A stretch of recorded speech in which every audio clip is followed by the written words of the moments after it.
Hey everyone, welcome to today's Explainer. We're going to be unpacking a truly fascinating piece of relationship psychology today. It turns out that literally every single relationship goes through 6 very distinct stages. And here's the absolute kicker, the startling truth is that most couples never actually survive past stage 3. So why do most relationships fail at the exact same point? I mean, it really makes you stop and think about your own relationship timeline, doesn't it? Whether you're just a few months in or, a few years down the line, there is this universal wall that people hit. And honestly, understanding it is absolutely crucial to actually getting past it. Okay, let's dive into this. Here is the chronological journey of lasting love we're looking at today. We start with the illusion stage, move right into the mirror stage, hit that critical breaking point, and if we survive that, we emerge into understanding, build a partnership, and finally reach quiet love. All right, stage 1, the illusion stage. This is right at the beginning, and right now, everything feels completely effortless. Love just feels magical, and honestly, that's mostly because real life hasn't tested it yet. In this totally untested phase, you're texting way warm, you're forgiving faster, and you're just completely ignoring the little flaws. Like they leave a messy coffee cup on the counter, and you just smile. It's crazy. Your brain is actually wired right now to just overlook any friction.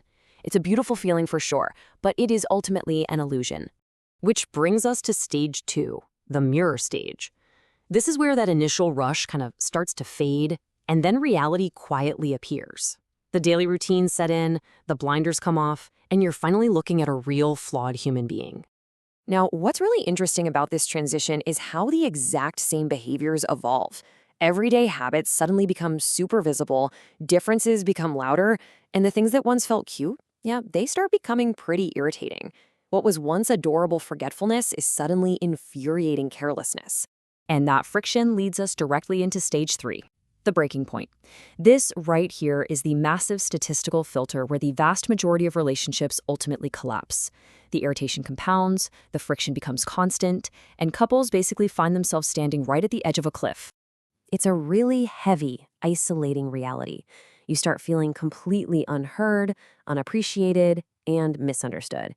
In this stage, the arguments get significantly heavier, and man, the silence gets much longer. It is just a deeply lonely place to be. Because of that incredibly heavy silence, many people truly believe the love is just gone. They compare today's despair to the absolute magic of stage 1, and this right here is exactly where most couples decide to quit. But, and this is a massive but, something really interesting happens to the couples who don't quit.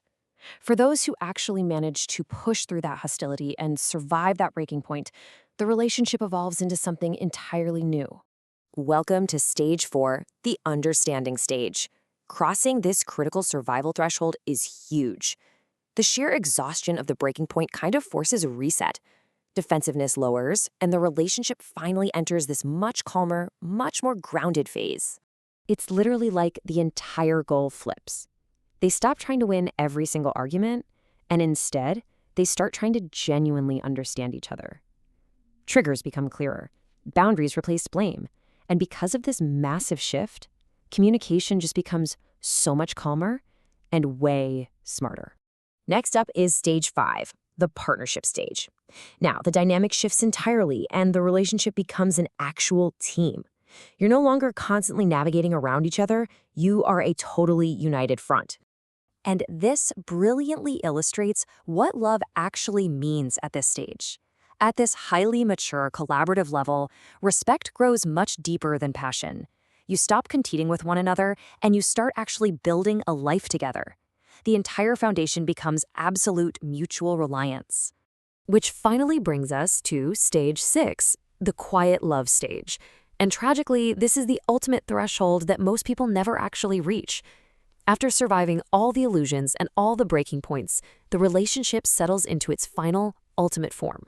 Here, love becomes calm, steady, and deeply loyal. I mean, you've seen each other at your absolute worst, and you still stayed.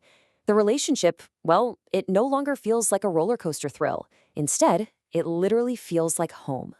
So, as we wrap up today's explainer, I want to leave you with a question to really think about. Are you chasing a thrill, or are you building a home? Because if you're truly willing to put in the work to build a home, that quiet love on the other side is worth absolutely every single step of the journey. If this made sense to you, comment true down below. Keep learning, and I'll catch you next time.